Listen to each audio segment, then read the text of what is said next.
Important topic है from the chapter halogen derivatives.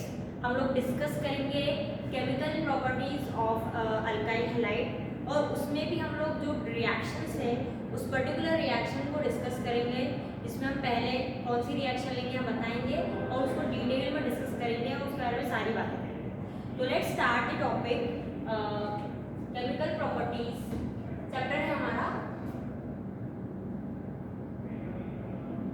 Haloalkanes and haloalkanes.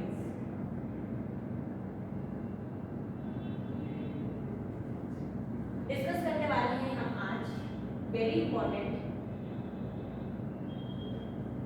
Chemical properties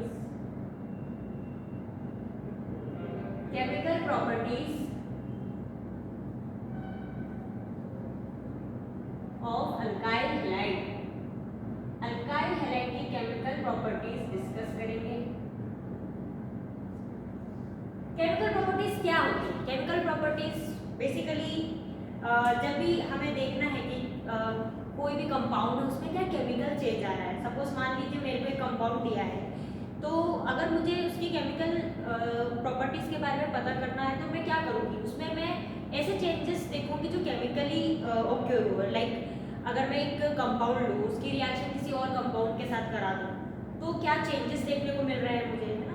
बहुत से ऐसे चेंजेस होते हैं जो हम लोग ऑब्जर्व करते हैं, जैसे कि बॉन्ड फॉर्मेशन या कलर का होना या फिर इत्यादि इत्यादि।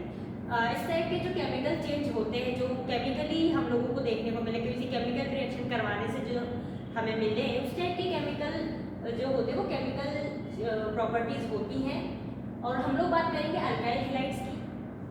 तो बेसिकली यहाँ पे अगर मैं बात करूँ केमिकल प्रॉपर्टीज की अल्काइल हैलाइड की, तो यहाँ पे बेटा हम लोगों को तीन तरह की रिएक्शन देखने को मिलती है।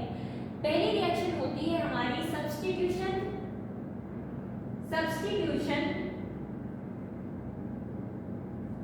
Nucleophilic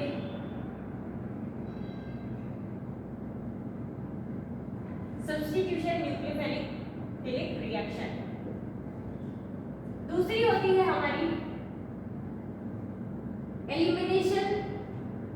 elimination reaction. और तीसरी बात हम लोग करेंगे यहाँ पे रिएक्शन विथ मेटल्स। हम लोग यहाँ पे देखेंगे कि मेटल्स के साथ अल्काइल हैलाइड की क्या रिएक्शन। तो तीन तरीके की रिएक्शन अल्काइल हैलाइड में मेजरली देखने को मिलती है। एक होती है सब्स्टिट्यूशन न्यूक्लियोफिलिक रिएक्शन, दूसरी एलिमिनेशन रिएक्शन और फिर तीसरी reaction with metals, different metals के साथ डिफरेंट रिएक्शन। तो आज के इस वीडियो में हम लोग जो डिस्कस करेंगे वो मेनली बात करेंगे सब्स्टिट्यूशन न्यूक्लियोफिलिक रिएक्शन की। सब्स्टिट्यूशन न्यूक्लियोफिलिक रिएक्शन क्या होता है, उसके टाइप्स क्या होते हैं और क्या होता है उसमें, उसका मैकेनिज्म देखेंगे। ये सब बातें हम इसमें डिस्कस करेंगे आज। तो चलिए शुरू करते हैं। हमारा पहला टॉपिक इसका नाम है सब्स्टिट्यूशन न्यूक्लियोफिलिक रिएक्शन। अच्छा, तो अब हम इसकी बात करते हैं। तो क्या होता है ये सब्स्टिट्यूशन न्यूक्लियोफिलिक रिएक्शन? तो देखो बच्चों, सपोज मान लो मेरे पास यहाँ पे एक AB कंपाउंड AB है मेरे पास, और यहाँ पे मान लो कोई C। यहाँ पे मैं रिएक्शन करवाती हूँ उनकी, तो मुझे मिल जाता है AC प्लस B। यहाँ पे आप लोग क्या देख पा रहे हो, यहाँ पे ये जो AB का बॉन्ड है ये यहाँ पे टूटा है, ये बॉन्ड यहाँ पे टूटा है, B यहाँ से निकल गया है और B को यहाँ पे किसने रिप्लेस किया है, इस C ने रिप्लेस किया है। इनकी आपस में मैंने रिएक्शन कराई, तो इस B को अगर आप देखो रिप्लेस किया है किसने, इस C ने रिप्लेस किया है, यानी कि इस B को यहाँ पे C ने सब्स्टिट्यूट किया है। तो बात समझ में आई, यहाँ पे क्या हो रहा है, ये सब्स्टिट्यूशन हो रहा है ना। किसी भी चीज का मतलब अगर मैं यहाँ पे इस चीज को किसी भी चीज से रिप्लेस करा तो वो सब्स्टिट्यूट करना हुआ, किसी की जगह पे किसी को और को रख देना, ये एक सब्स्टिट्यूशन हुआ।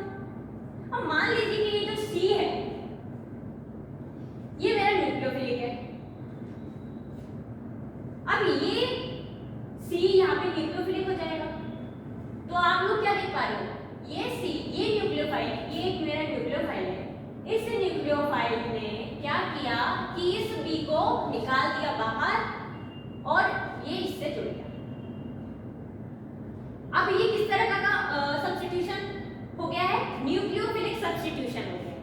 किस तरह का हुआ है, न्यूक्लियोफिलिक सब्स्टिट्यूशन हुआ है। तो ये होता है हमारा न्यूक्लियोफिलिक सब्स्टिट्यूशन, जब आप एक न्यूक्लियोफाइल आके एक न्यूक्लियोफाइल को रिप्लेस कर देता है, सब्स्टिट्यूट कर देता है। तो this is basically substitution nucleophilic reaction. अच्छा, जैसे कि मैं यहाँ पे एक एग्जांपल लिखती हूँ, तो आप ऐसे समझें कि मान लीजिए मेरे पास यहाँ पे एक अल्काइल हैलाइड है। इस अल्काइल हैलाइड की रिएक्शन करवा रही हूँ मैं, ये यहाँ पे न्यूक्लियोफाइल है और मैंने यहाँ पे इसकी रिएक्शन करवाई। तब मुझे क्या मिला, तब मुझे यहाँ पे ये ऐसा कुछ मिल जाएगा बच्चों, मिलेगा कि नहीं मिलेगा। क्या हुआ है यहाँ पे, इस न्यूक्लियोफाइल ने क्या किया, ये बॉन्ड तो पहले टूटा, ये बॉन्ड टूटा, फिर ये जो X है ये बाहर आ गया, ये भी एक न्यूक्लियोफाइल है और इस न्यूक्लियोफाइल ने इस X को क्या कर लिया, सब्स्टिट्यूट कर लिया। तो ये क्या हो रही है, ओवरऑल ये एक सब्स्टिट्यूशन न्यूक्लियोफिलिक रिएक्शन है, क्योंकि यहाँ पे क्या हो रहा है, एक न्यूक्लियोफाइल निकल के दूसरा न्यूक्लियोफाइल उसको रिप्लेस कर रहा है। ठीक है, अब ये जो सब्स्टिट्यूशन रिएक्शंस भी होती है बच्चों, ये भी कई तरह की होती है। जैसे कि एक तो होती है ये SN1, एक होती है SN1, एक होती है SN2, एक होती है SNI, एक होती है SNAR।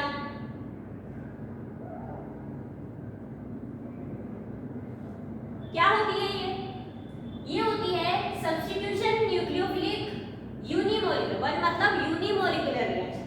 इस वर्ड का मतलब है यूनिमोलिकुलर रिएक्शन। इसका मतलब क्या है, सब्स्टिट्यूशन न्यूक्लियोफिलिक रिएक्शन कौन सी वाली, बायमोलिकुलर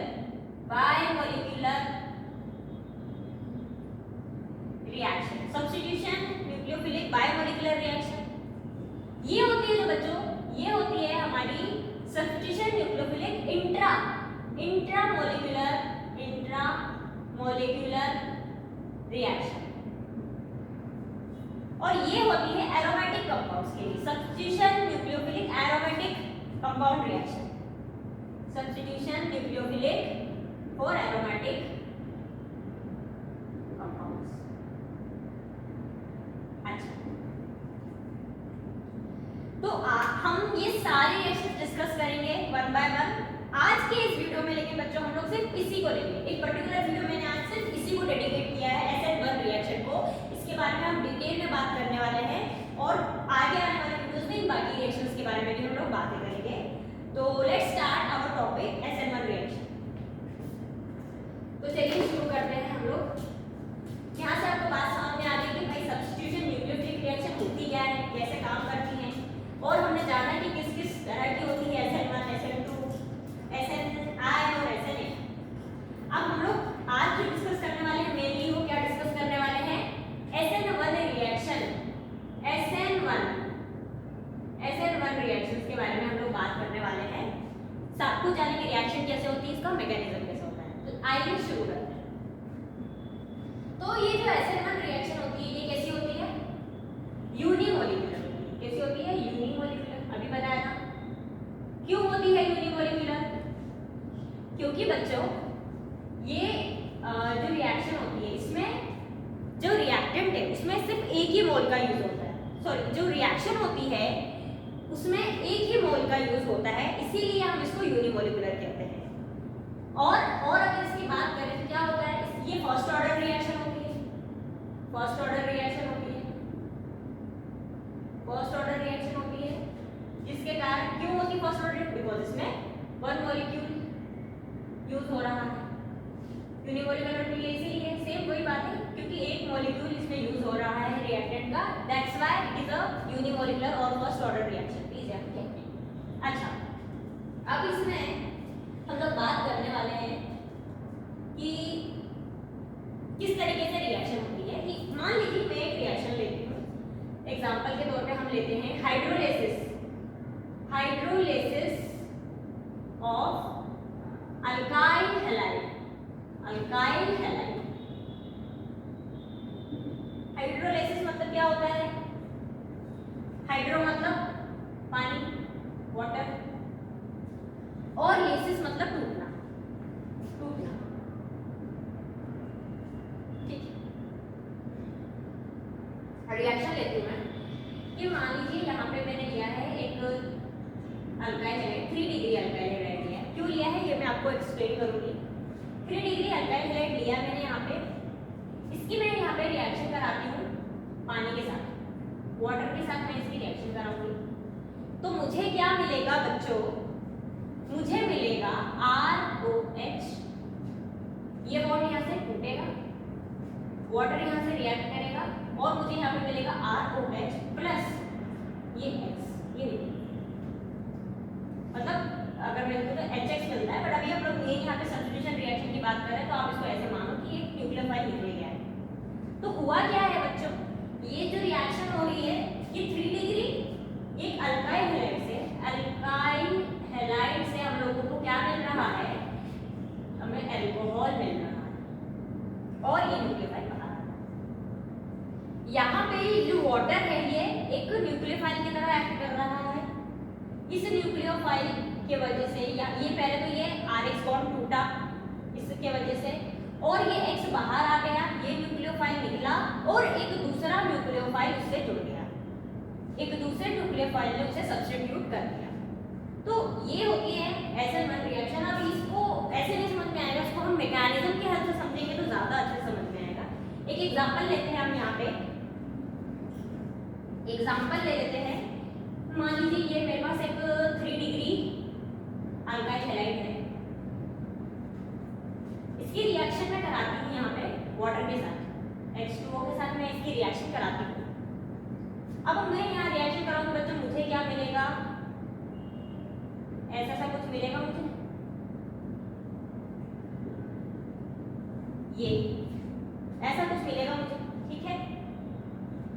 अब ये कैसे पता चलेगा कि ये SN1 है? ये ऐसे नहीं पता चलेगा, इसके लिए आपको मैकेनिज्म आना जरूरी है, इसका मैकेनिज्म आना बहुत जरूरी है। SN1 रिएक्शन, जो भी इस टाइप की रिएक्शंस जो भी हम पढ़ने वाले हैं ना, मैकेनिज्म आना बहुत जरूरी है। ये मोस्ट ऑफ द केसेस में इस पे जो क्वेश्चंस होंगे वो आपको मैकेनिज्म की हेल्प से ही आप कर पाओगे। तो चलिए इसको मैकेनिज्म हम डिस्कस करते हैं, क्या है कहानी SN1 की। चलिए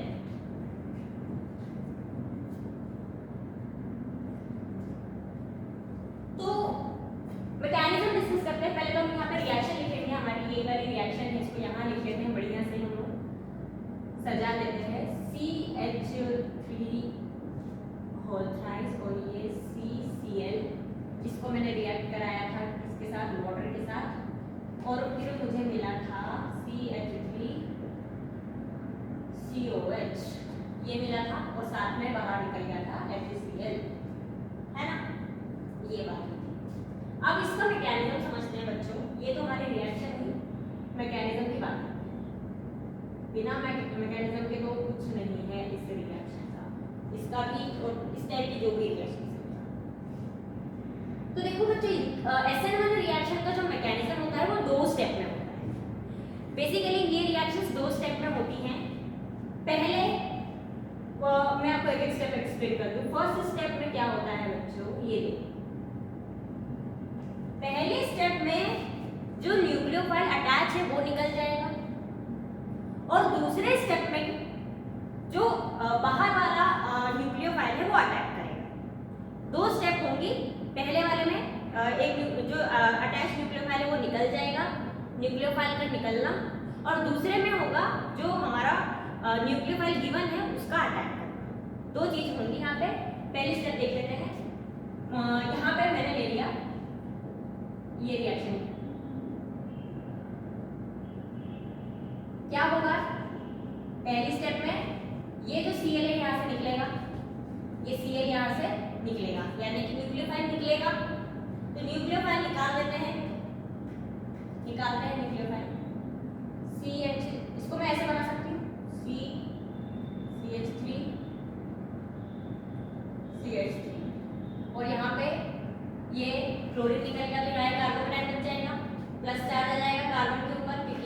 क्लोरीन ऑब्वियसली गया है। तो यहाँ पे बच्चों आप क्या देख पा रहे हो, यहाँ पे आप देख पा रहे हो ये तो एक कार्बोकेटाइन बन गया और ये क्लोरीन बाहर निकल गया। तो व्हाट यू ऑब्जर्व हियर कि स्टेप 1 में क्या हो रहा है, बेसिकली स्टेप 1 में हो रहा है हमारा फॉर्मेशन ऑफ कार्बोकेटाइन। इंपॉर्टेंट है, नोट कर लीजिए कि फर्स्ट स्टेप में क्या हो रहा है हमारा मेन फॉर्मेशन ऑफ कार्बोकेटाइन। यहाँ से इतनी बात। अब सेकंड स्टेप की बात करते हैं। अब सेकंड स्टेप में क्या होगा, फर्स्ट स्टेप में क्या हुआ था, जो अटैच न्यूक्लियोफाइल था वो निकल गया। अब जो हमारा गिवन है न्यूक्लियोफाइल वो अटैक करेगा। तो वो कैसे अटैक करेगा, वो यहाँ पे अटैक करेगा इस पे। कैसे, ये तो मेरे पास CH3 हो गया और ये मेरा है कार्बोकेटाइन। अब क्या होगा बच्चों, ये फर्दर वाटर के साथ रिएक्ट करना है। यहाँ पे वाटर तो है, वाटर ही यहाँ पे सॉल्वेंट भी है और वाटर ही यहाँ पे न्यूक्लियोफाइल भी है। अगर गिवन है तो आप लोगे जो भी गिवन न्यूक्लियोफाइल है, अगर नहीं है गिवन तो जो सॉल्वेंट है वही यहाँ पे न्यूक्लियोफाइल की तरह एक्ट करेगा, यहाँ पे वाटर के केस में ये हो रहा है। तो अब होगा क्या, ये कार्बोकेटाइन यहाँ पे ये जो वाटर है ना, ये क्या करता है, इसका डायरेक्ट जाके जुड़ जाता है। वाटर जाके डायरेक्टली इस कार्बोकेटाइन से जुड़ जाता है। होता क्या है, बेसिकली रिएक्शन बन जाती है कुछ ऐसी, ये वाटर के साथ इसका ये प्लस चार्ज इलेक्ट्रॉन होते हैं, इसके पास लोन पेयर होता है, ऑक्सीजन के पास ये प्लस चार्ज पे होता है, इसको अट्रैक्ट कर लेता है। तो इसका प्लस चार्ज हट जाता है और ये वाटर यहाँ से जुड़ जाता है। और ऑक्सीजन ने अपने इलेक्ट्रॉन दिए तो उस पर क्या जाएगा, प्लस चार्ज आ जाएगा। तो यहाँ पे ऑक्सीजन के ऊपर आ जाता है प्लस चार्ज। अब ये क्या चीज बन गई, अब ये चीज बन गई, अब ये समझ में नहीं आ रहा है होता क्या है। जब ये वाटर इसमें जुड़ जाता है, ये यहाँ रुकती नहीं है ये रिएक्शन, फर्दर ये रिएक्शन और पानी के साथ रिएक्ट करती है। यहाँ पे ये पानी के साथ रिएक्ट करता है दोबारा से, और होता क्या है बच्चों, जब ये जो वाटर है ये इस H+ को बाहर खींचता है, इस H+ को अपने तरफ खींच लेता है ये, और इस रिएक्शन से क्या होता है, H+ तो बाहर आ जाता है और यहाँ पे बन जाता है CH3 COH। इस तरीके से होता है ये हमारा रिएक्शन। तो आपने सेकंड स्टेप में क्या देखा, सेकंड स्टेप में हम लोगों ने क्या देखा कि भाई फर्स्ट स्टेप में तो फॉर्मेशन ऑफ कार्बोकेटाइन, और सेकंड स्टेप में क्या कर रहा है, सेकंड स्टेप में बेसिकली अटैक ऑफ न्यूक्लियोफाइल आके अटैक करता, मेन काम यही हो रहा है इस तरीके से। तो यहाँ से हम लोगों ने देखा इसका मैकेनिज्म, ये इसका मैकेनिज्म SN1 का। तो दो बातें यहाँ से पता चली। पहली बात तो कि जो SN1 रिएक्शन है वो दो स्टेप में होती है। पहली स्टेप में फॉर्मेशन ऑफ कार्बोकेटाइन होता है, पहली स्टेप। और अच्छा बच्चों, ये जो रिएक्शन हो रही है, ये जो स्टेप है इसका, स्टेप 1 जो है, यही इसका स्लो स्टेप है। इसी को हम बोलते हैं रेट डिटरमाइनिंग स्टेप, RDS। यही हमारा बताता है कि ये फर्स्ट ऑर्डर होगा, सेकंड ऑर्डर होगा, थर्ड ऑर्डर होगा। तो यहाँ पे आप लोग देख पा रहे हो कि क्या है, एक ही रिएक्टेंट यूज हो रहा है, that's why it is the first order reaction. और क्या पता चल रहा है कि हमारा ये जो RDS है, जो रेट डिटरमाइनिंग स्टेप है, इसमें इस रिएक्शन का जो इंटरमीडिएट बन रहा है बच्चों, वो क्या है, इंटरमीडिएट एक कार्बोकेटाइन है, कार्बोकेटाइन बन रहा है। यानी कि SN1 रिएक्शन की जो मेन बात होगी, मेन पहचान होगी, वो ये कि उसमें जो इंटरमीडिएट स्टेप है उसमें कार्बोकेटाइन बनेगा हमारा। ये हमारी यहाँ पे एक इंपॉर्टेंट पॉइंट है, नोट कर लीजिए। तो पहली स्टेप में फॉर्मेशन ऑफ कार्बोकेटाइन हो रहा है और दूसरी स्टेप में यहाँ पे न्यूक्लियोफाइल अटैक कर रहा है, जिससे हमें क्या मिल रहा है, हमारा अल्कोहल मिल रहा है। ठीक है, इतनी बात समझ में। अब हम इस पे कुछ बातें करें। ये हमारा मैकेनिज्म, अब इस पे हम लोग बातें करें। बहुत सी बातें हैं यहाँ पे जिसके बारे में डिस्कस कर लेते हैं। क्या है देखिए,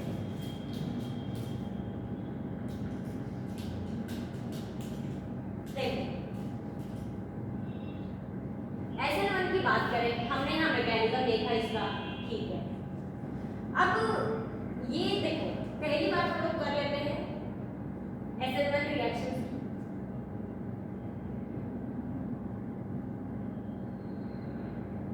ध्यान से सुनना, पहली चीज तो क्या है, SN1 एक यूनिमोलिकुलर। अब देखो यार, यूनिमोलिकुलर कहना तो गलत बात है, इसको SN1 को यूनिमोलिकुलर कहना गलत बात है, क्योंकि भाई जो हमारी SN1 रिएक्शन है वो एक कॉम्प्लेक्स टाइप की रिएक्शन, उसका जो मैकेनिज्म है वो काफी कॉम्प्लेक्स है, बट इसको कहना गलत है यूनिमोलिकुलर। लेकिन होता क्या है बच्चों की, इसका जो रेट डिटरमाइनिंग स्टेप RDS जो होता है उसमें ना जो वो रिएक्टेंट है वो एक ही रिएक्टेंट, एक ही मॉलिक्यूल यूज होता है, इसीलिए इसको हम लोगों ने यूनिमोलिकुलर कह दिया है, ठीक है।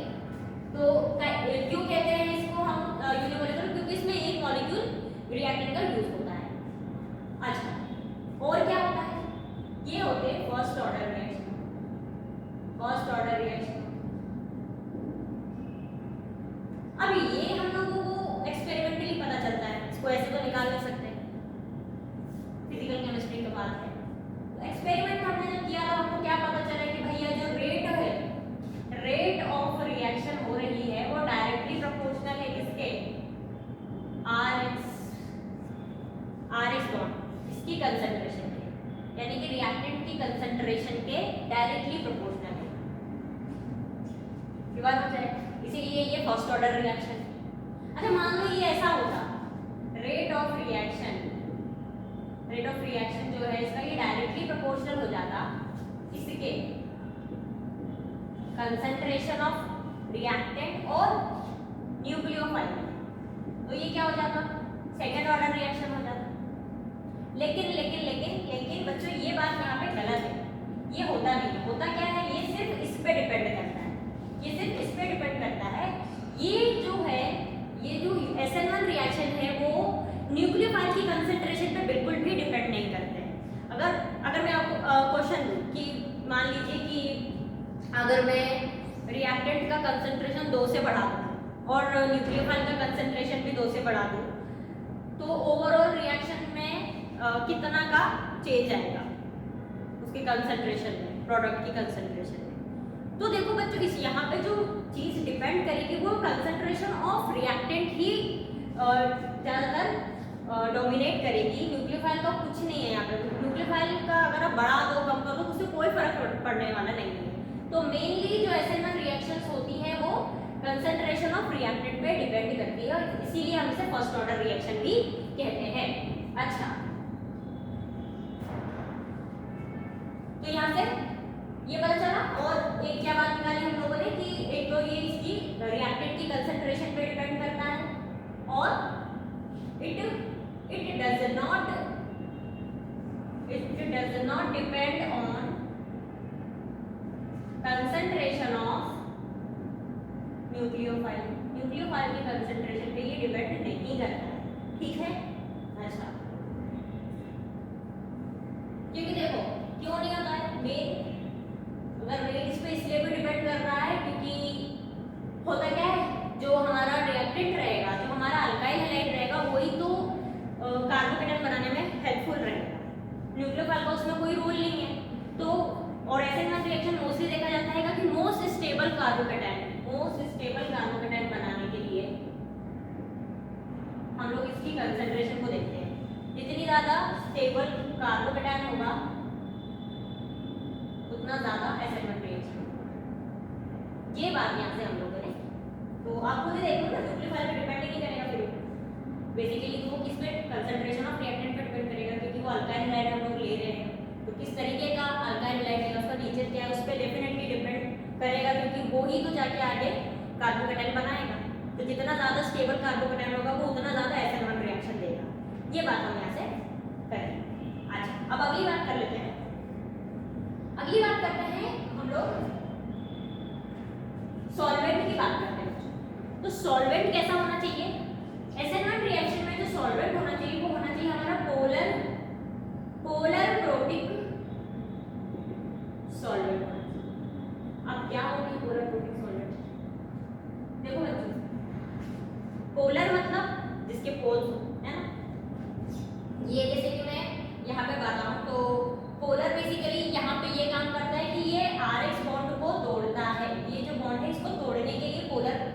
जरूरी है कंपाउंड उसका सॉल्वेंट का। तो ये जो होता है ये पोलर क्या करता है, ये आर एस बॉन्ड को तोड़ने के लिए बेसिकली काम आता है। ये चाहे हम SN1 की बात करें, SN2 की बात करें, जहाँ पे भी रिएक्शन करा तो ऑब्वियसली हमको उस मॉलिक्यूल को तोड़ना पड़ेगा, तभी ना वो आगे जाके रिएक्ट कर पाएगा। तो पोलर तो वैसे ही होना जरूरी है।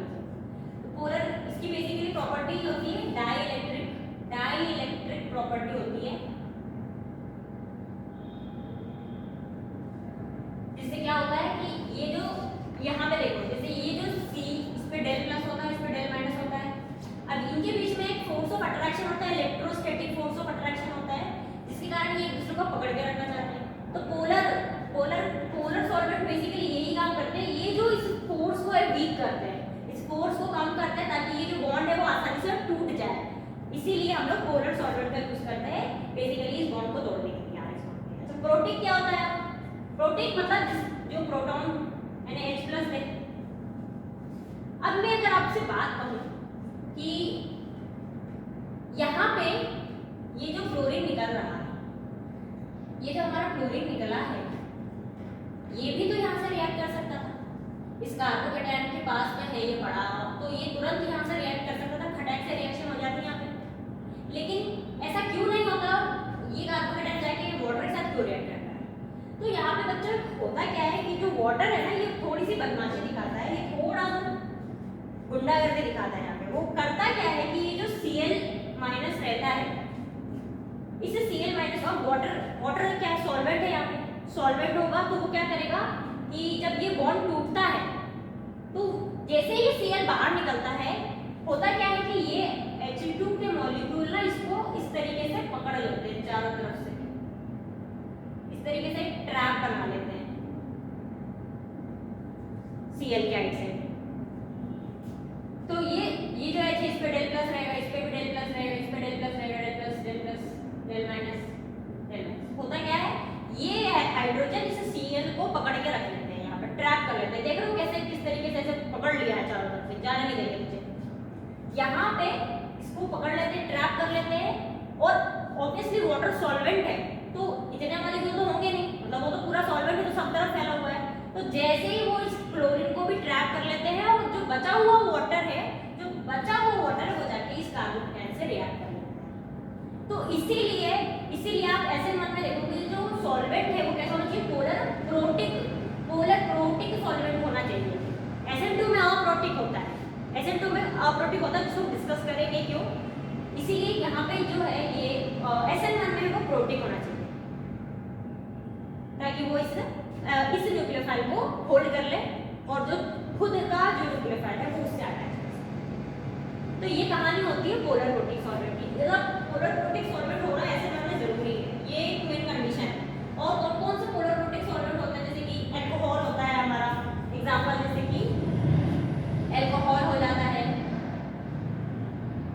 और हो जाता है CH3COOH और C2H5OH एक्सेट्रा। ये सब क्या पोलर प्रोटिक सॉल्वेंट होते हैं। मतलब ये क्या कर लेते हैं, जो भी न्यूक्लियोफाइल होता है, जो डिटैच होने वाला न्यूक्लियोफाइल होता है, उसको ट्रैप कर लेते हैं और खुद जाके जो भी अल्काइल हैलाइड है, जो भी रिएक्टेंट उससे रिएक्ट करते हैं। ये होती है पोलर प्रोटिक की कहानी। ठीक है, आगे बात करते हैं। अब हम लोग बात करते हैं इसके बारे में, थर्मोडायनामिक्स के बारे में थोड़ी बात कर लेते हैं कि थर्मोडायनामिक्स क्या कहती है इसकी SN1 रिएक्शन। देखो थर्ड पॉइंट, थर्मोडायनामिक्स की बात करें तो किस टाइप की रिएक्शन होती है SN1 रिएक्शन? देखा जाए तो ये एक्सोथर्मिक रिएक्शन होती है। कैसे होती है? एक्सोथर्मिक रिएक्शन हो रही है यहाँ पे बच्चों। होता क्या है यहाँ पे, देखो इसको ऐसे समझो, यहाँ पे दो तरीके के बॉन्ड बन रहे हैं, मतलब एक बॉन्ड बन रहा है, एक बॉन्ड टूट रहा है। CCl बॉन्ड क्या हो रहा है? टूट रहा है। और CO बॉन्ड बन रहा है। CCl बॉन्ड टूट रहा है, CO कहाँ गया? ये CO बॉन्ड बन रहा है। तो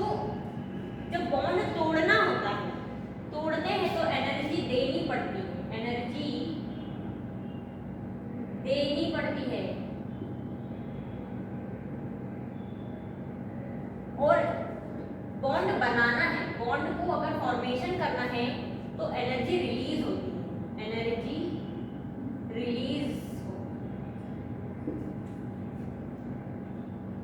हो क्या रहा है बच्चों, ये जो CO बॉन्ड रहता है ये बहुत ही स्ट्रॉन्ग बॉन्ड होता है। किस तरीके का बॉन्ड होता है, ये स्ट्रॉन्ग बॉन्ड होता है, मतलब इसको बनाने, इसकी जो फॉर्मेशन में जो एनर्जी होती है वो बहुत ज्यादा रिलीज हो जाती है। और ये क्या है, वीक बॉन्ड है, इसको थोड़ी सी एनर्जी घटा के टूट जाता है। तो होता क्या है इस केस में, ये वाला जो बॉन्ड फॉर्मेशन है ये डोमिनेट कर जाता है, मतलब बॉन्ड तोड़ने से ज्यादा बॉन्ड बनने में एनर्जी लग जाती है, एनर्जी रिलीज हो जाती है।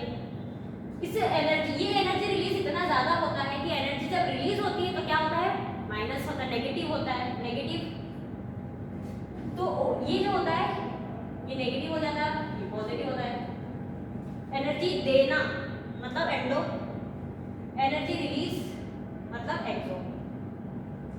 तो ये जो CO बॉन्ड फॉर्मेशन है ये यहाँ पे डोमिनेट कर जाता है, ये इतना ज्यादा स्ट्रॉन्ग बॉन्ड रहता है, इसको बनाने में इतनी ज्यादा एनर्जी रिलीज हो जाती है कि ओवरऑल SN1 रिएक्शन जो हो जाता है वो एक्सोथर्मिक हो जाता है। बेसिकली इसका डेल्टा H नेगेटिव हो जाता है बच्चों, ये रीजन है इसका एक्सोथर्मिक होने का। बेसिकली जो एक्सोथर्मिक रिएक्शन होते हैं वो लो टेम्परेचर पे होते हैं, तो ये जो रिएक्शन होती है SN1 ये बेसिकली लो टेम्परेचर पे होती है, और एंडोथर्मिक में हाई टेम्परेचर पे होती है, ये होता है। तो this is the thermodynamics of SN1 reaction. भाई ओवरऑल रिएक्शन जो होती है वो एक्सोथर्मिक होती है, बिकॉज जो मेन बॉन्ड फॉर्मेशन हो रहा है उसमें इतनी ज्यादा एनर्जी रिलीज हो जाती है कि वो फैक्टर डोमिनेट कर जाता है, और ओवरऑल रिएक्शन हमारी क्या हो जाती है, एक्सोथर्मिक। ठीक, ये बात हम लोगों ने करी। अब हम लोग बात करते हैं स्टीरियो केमिस्ट्री की बात। तो बहुत इंपॉर्टेंट है स्टीरियो केमिस्ट्री, GOC का पार्ट है, जिसमें आपको पता होगा इलेवेंथ में हम लोग पढ़ते भी हैं, तो उसको डिस्कस कर लेते हैं। फोर्थ पॉइंट हमारा रहेगा स्टीरियो केमिस्ट्री की बात करते हैं, स्टीरियो केमिस्ट्री। देखो बच्चों, ये जो कार्बोकेटायन बन रहा है, इसका हाइब्रिडेशन क्या होगा, sp2 हाइब्रिडाइजेशन का होगा, है ना। sp2 हाइब्रिडाइजेशन मतलब कि उसका शेप कैसा होता है, प्लेनर होता है। तो अगर मैं इसको यहाँ पे ड्रॉ करूँ, फिर इसको थोड़ा सा हल्का में बनाने का ट्राई करूँ, तो ये कैसा बनेगा कि ये तो C ये रहेगा और यहाँ पे इस तरीके से हो जाएगा, तो ये तो हो जाएगा प्लेनर में,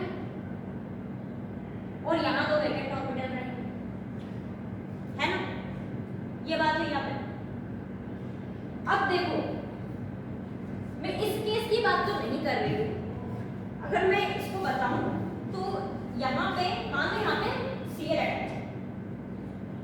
ये जो रिएक्शन होगा ना, जब हम स्टीरियो केमिस्ट्री की बात करेंगे ना, इसमें प्रोवाइडेड कब ये होगा, ये जब प्रोवाइडेड ये जो कार्बोकेटायन है ये कैसा हो, कायरल सेक्टर मतलब कायरल कार्बन मतलब जिसकी चारों वैलेंसीज में डिफरेंट एटम अटैच। तो ये अगर कायरल कार्बन होगा तभी होगा बच्चों, ये ऐसे मत करने लग जाना। क्या होगा, इसको ऐसे समझो, यहाँ तो कार्बोकेटायन बना हुआ है, कार्बोकेटायन बन रहा है यहाँ पे। अब मानो Cl यहाँ पे अटैच, ये Cl यहाँ पे अटैच है, ये Cl यहाँ से निकला। अब क्या जो न्यूक्लियोफाइल इनकमिंग न्यूक्लियोफाइल है उसके यहाँ पे लगने के दो तरीके के चांस है। एक तो वो यहाँ से लगने, मानो वाटर है तो वाटर पे एक तो यहाँ से लगने का चांस, एक यहाँ से लगने का चांस। तो इसमें इसी केस में क्या होगा, दो तरीके के प्रोडक्ट बनेंगे। एक तो ये वाला हो जाएगा कि एक भैया न्यूक्लियोफाइल आके यहाँ लग गया, और एक हो जाएगा कि जो हमारा न्यूक्लियोफाइल है वो अपोजिट साइड से अटैक कर गया, तो यहाँ ना लग के यहाँ लग गया। तो दो तरीके के प्रोडक्ट बन जाएंगे यहाँ पे। जब जिस जगह से Cl निकला है अगर वो वाटर या कोई न्यूक्लियोफाइल वहीं जाके अटैक करे तो उसको हम क्या कहते हैं R। और अगर दूसरे साइड से अपोजिट साइड से जिस जगह से ये Cl लगा उसके दूसरे साइड से अगर न्यूक्लियोफाइल अटैक करेगा तो वो हो जाएगा S। पढ़ा था ना GOC में। इसको तो बोलते हैं बेटा जहां पे लग जाए, अगर यहीं पे लग रहा है जहां से Cl निकला वहीं पे लग जाए, इसको बोलते हैं हम रिटेंशन, रिटेंशन बोलते हैं। और अगर अपोजिट साइड लगता है तो इसको क्या बोलते हैं इन्वर्जन। देखो इसको क्या बोलते थे हम लोग, रेसिमिक मिक्सचर बोलते थे। रेसिमिक मिक्सचर होता क्या है बच्चों, ये जो बनता है कंपाउंड, जब ये दो कंपाउंड बनते हैं तो ये